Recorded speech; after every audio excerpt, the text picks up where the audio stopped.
I remember the day I met Jack as if it was yesterday. I was sitting in a small, cozy cafe, drinking the cheapest coffee they offered and trying to organize my thoughts and plans. Then he walked in, like something out of a movie, though there were no dramatic lights or music, just the sound of the bell over the door and the scent of old coffee mixed with his aftershave. "Is this seat taken?" he asked, pointing to the chair opposite me with a charming smile. "Looks free to me," I replied, trying to act cool and not show how surprised I was by his sudden arrival. We started chatting, and it felt like we were made for each other. He liked all the same things I did, from binge-watching the same cheesy TV shows to debating the best pizza topping, and yes, it's pineapple, fight me on it. Soon, we were dating seriously, not just hanging out now and then. It was like I'd known him all my life. Before long, we were even talking about marriage. That's when the trouble started. His parents, let me tell you, were tough to deal with. The first time I met them, it felt like walking into a lion's den wearing a steak. They had a way of smiling while sizing you up, deciding if you were good enough or not. "So you're the girl Jack can't stop talking about," his mom said, her tone anything but friendly. "Guilty as charged," I replied, trying not to let her get to me. They quickly made it clear they wanted us to sign a prenuptial agreement. Now, I'm not after anyone's money, but I didn't like how they approached it. "I'll sign your prenup," I told them, "but on one condition. If one of us cheats, the cheater has to pay up $200,000. Jack looked as if I'd hit him with a fish. "Babe, I'd never cheat on you," he said, looking serious. "Yeah, well, my ex said the same thing before I caught him cheating," I said. "So it was this deal or nothing." He agreed, and so did his parents, although they looked pretty sour about it. We thought that was the end of that issue, but we were wrong. One evening, we were snuggled up on our old creaky couch. We kept saying we'd replace it, but never did because it was our special spot. The TV was on, but we weren't really watching. We were too excited, planning a trip to Switzerland we knew we couldn't really afford, but were determined to make happen. "Think about it, Jack. The food, the wine, the art. We have to go," I said, my eyes lit up with excitement. Jack laughed and hugged me closer. "Linda, you had me at food, but let's be real. Our bank account is more suited for camping in the backyard than a romantic trip to Lausanne." I nudged him playfully. "So we'll save. We'll cut back on things we don't need, like your video games." He pretended to be shocked. "Not the video games. Take my shirts, my shoes, even my beloved coffee maker, but leave the games alone." We laughed together. That was typical for us, dreaming big but staying realistic about our simple life. And we were happy. Our joy wasn't just in big adventures. It was in the little things too, like how Jack would make breakfast on Saturdays. He couldn't really cook, but he had somehow mastered scrambled eggs and toast, which he'd serve with his terrible coffee. I loved those mornings. "Hey, I'm thinking scrambled eggs today.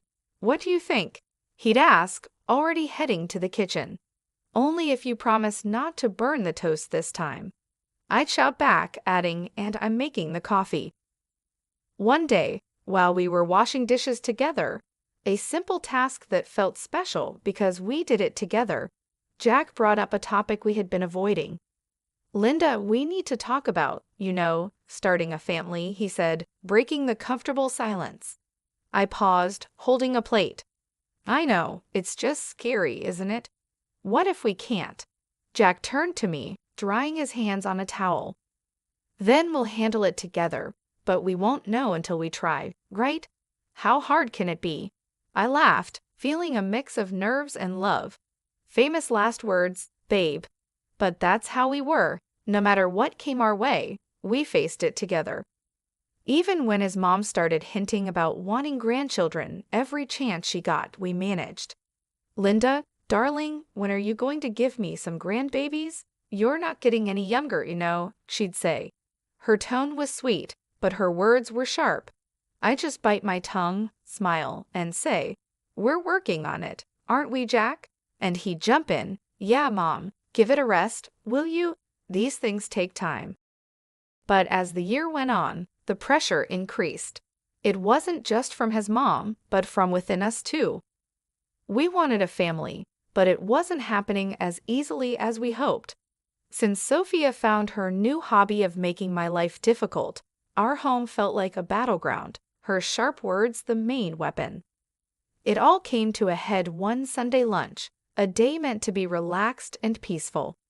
Sophia, with her usual timing, dropped by uninvited just as we were about to sit down. The air tensed the moment she walked in, her eyes scanning the room as if she was about to conduct a military inspection. "Well, isn't this quaint?" she started, her voice dripping with sarcasm as she looked at the simple meal I prepared. "You really outed yourself, Linda. I can see you've been busy in the kitchen all morning." Her eyes met mine briefly, a smirk on her lips. Trying to keep the peace, I forced a smile. "It's nothing fancy, Sophia, just something simple and quick.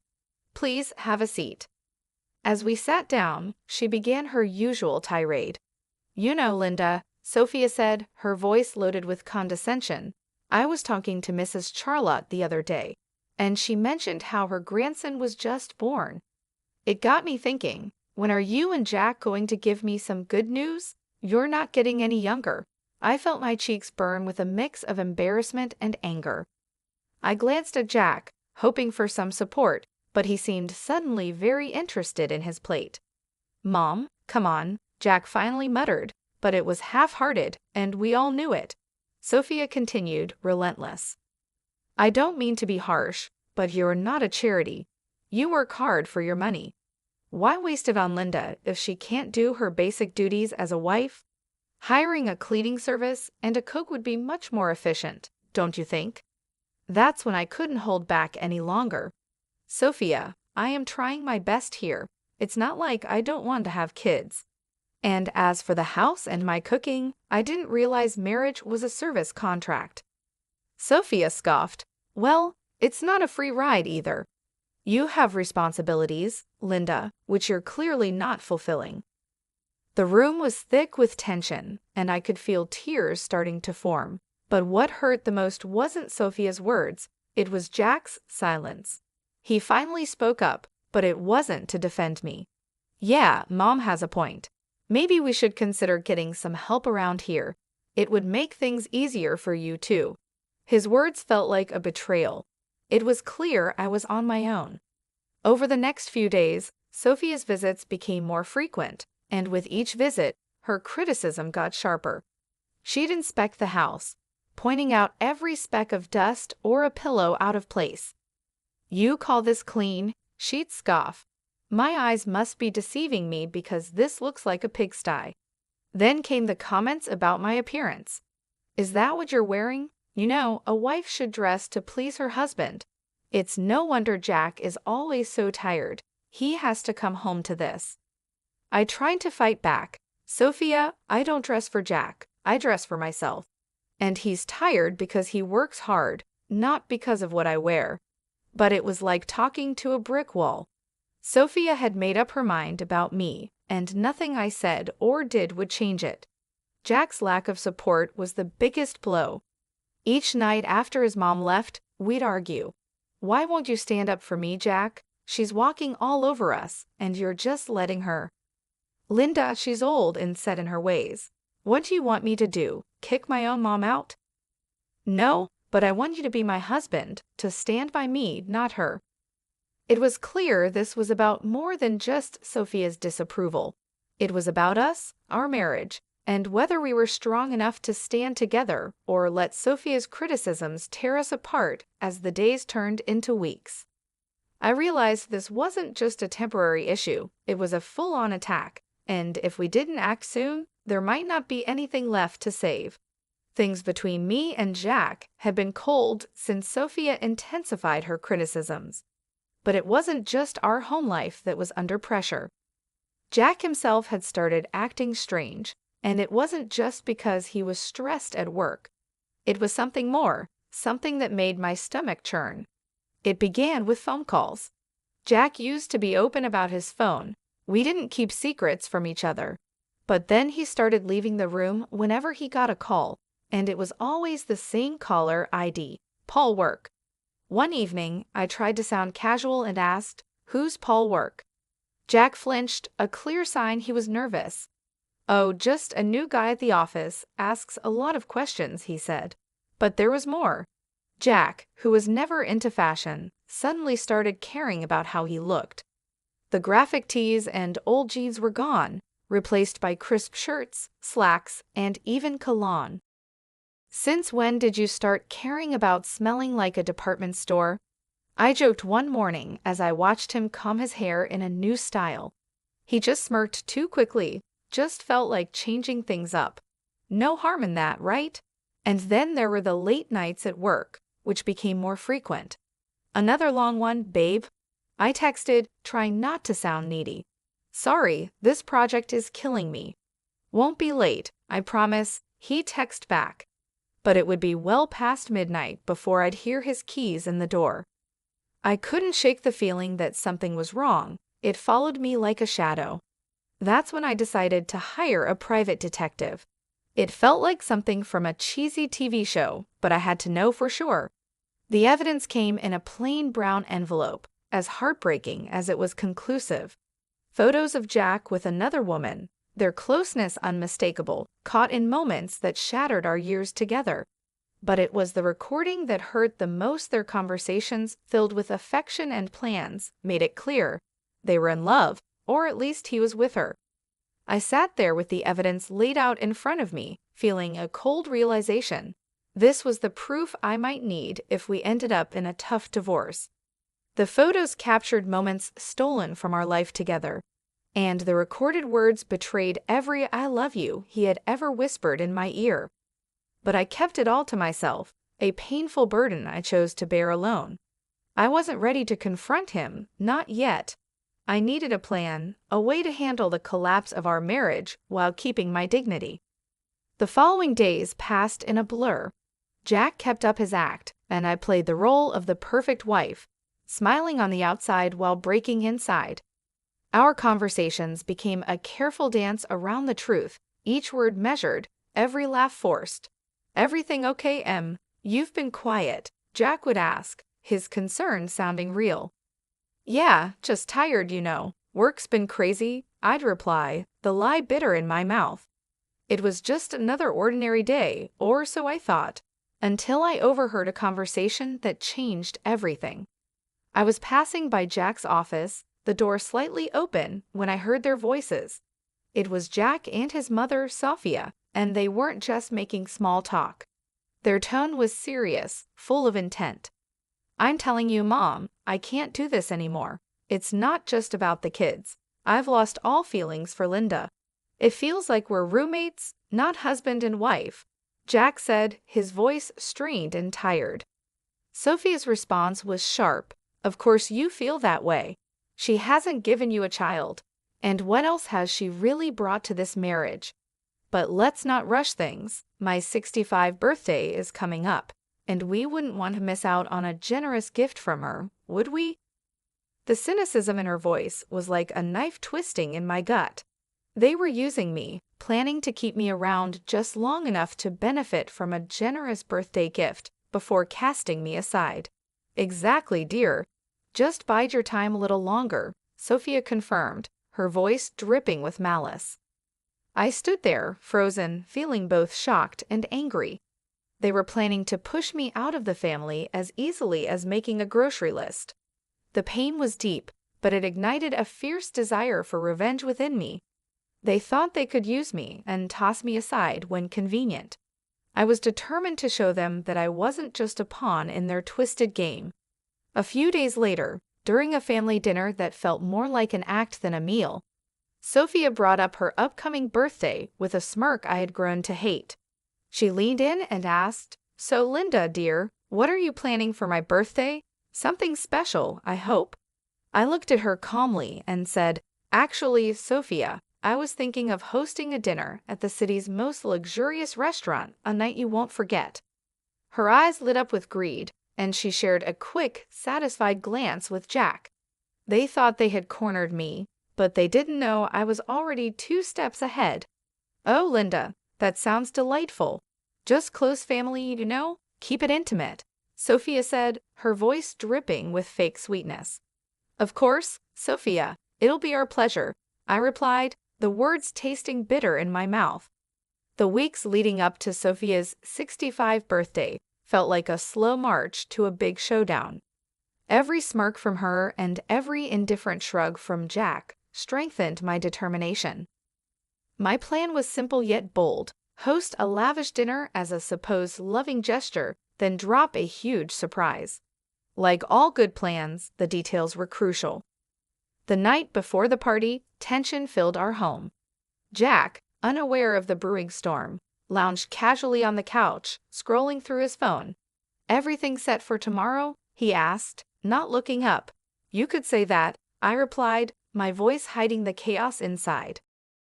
The day arrived, and as guests filled the lavish dining room we had reserved for Sophia's celebration, the air was thick with anticipation. My heart raced, not from nerves, but from the thrill of what was about to happen. Sophia, reveling in the attention, basked in the luxury of her surroundings. "Oh, Linda, you've outdone yourself. This place is exquisite," she exclaimed loudly enough for nearby tables to hear. As we all settled in, the meal went on with the kind of strange cheer typical of such family events. Laughs were shared, stories exchanged. Then, as the dessert plates were cleared, the waiter approached with the final act of the evening, the bill. He leaned in discreetly and informed us the dinner cost was $66,000. I handed over my credit card, unnoticed by most. Then Jack, with a forced smirk, decided to announce his decision. "Linda, I think it's time everyone knew. I'm tired of this, of us. I want a divorce." His words hung in the air like a toxic cloud, silencing the room. Before I could fully grasp what he said, Sophia, sharp and unforgiving, chimed in. "Well then, since that's out in the open, I think it's best you leave, Linda. We're celebrating family tonight, and well, you're no longer part of it." The room fell silent, every eye on me, waiting to see my reaction. But I didn't crumble. With a calm I didn't feel, I stood up, nodded, and walked out without a word. The cool night air felt like a slap as I walked home, the finality of everything hitting me in waves. By the time I reached his apartment, I had a plan. I packed my essentials, my numbness turning into cold resolve. This was it, the end of one life and the start of another. As I zipped up my last suitcase, my phone began to buzz. It was relentless, and I initially ignored it. But curiosity won, and Sophia's voice shrieked from the other end. "Linda, the payment didn't go through. You need to fix this now." The irony was sweet. In my preparations, I had blocked the shared account, knowing it would be the first thing Jack would try to use against me. "Oh, Sophia, that's unfortunate. But since I'm no longer part of the family, as you put it, I'm afraid you'll have to sort this out yourself." Her outrage was palpable even through the phone, but it sounded like music to my ears. The chaos that unfolded was a fitting end to the farce my marriage had become. I heard through the grapevine about the restaurant staff demanding payment, Sophia's escalating tantrums, and eventually the police arriving to calm the situation she caused. In the end, it was Jack and his relatives who had to scrape together the money to settle the bill, a poetic justice for the betrayal and humiliation they had put me through. The morning after the dinner felt like waking up after a storm. I had my plan, my resolve, and a set of divorce papers in my hand as I returned to what used to be our shared home for the last time. As soon as I walked through the door, the air was thick with tension, like it could be cut with a knife. Jack and Sophia were there, and they seemed like they had been arguing. Seeing me seemed to unite them in anger. "You've got some nerve showing up here after last night," Jack said, his face a mix of anger and disbelief. Sophia, quick to add her own harsh words, called out, "Ungrateful wretch. You've embarrassed us in front of the whole city."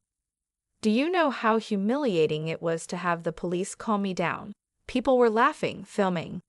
I met their fury with a calm I didn't feel. "Embarrassed? You think that's your biggest problem right now?" I tossed the divorce papers on the table, placing the photos of Jack's infidelity on top. You should be more worried about this.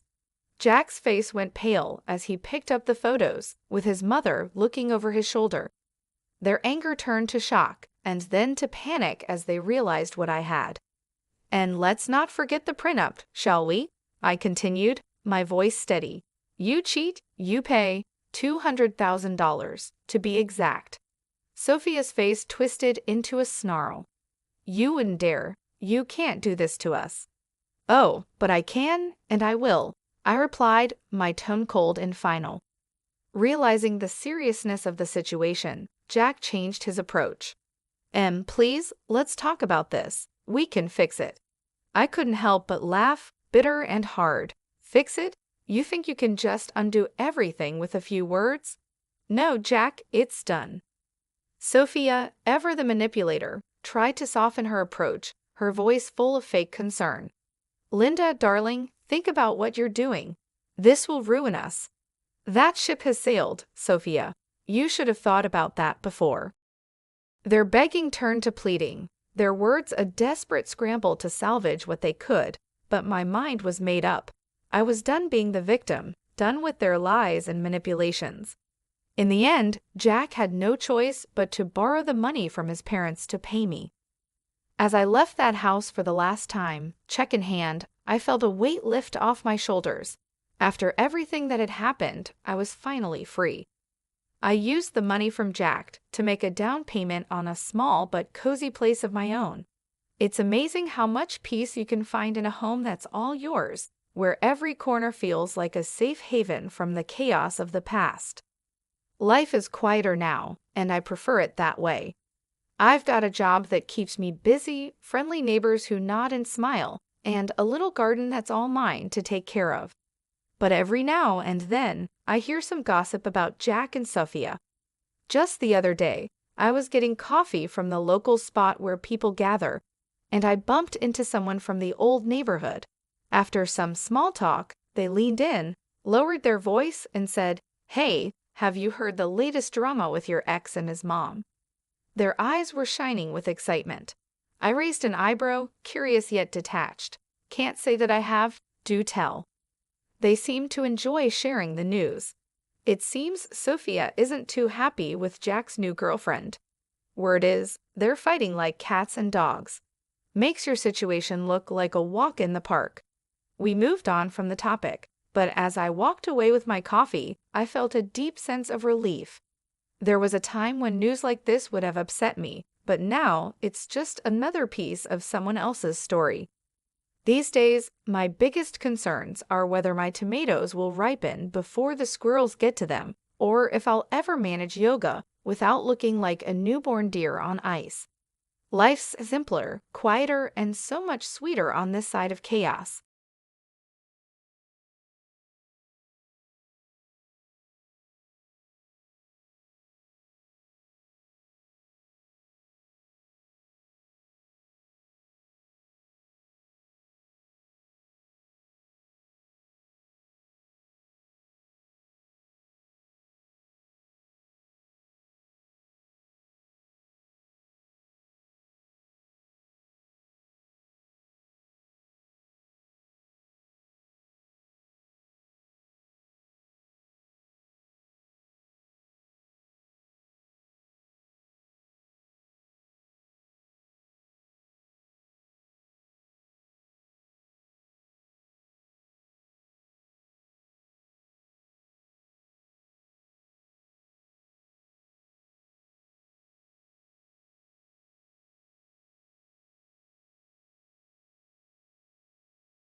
times I cannot breathe. When you look at me like that, I'm falling in. You don't even have to speak.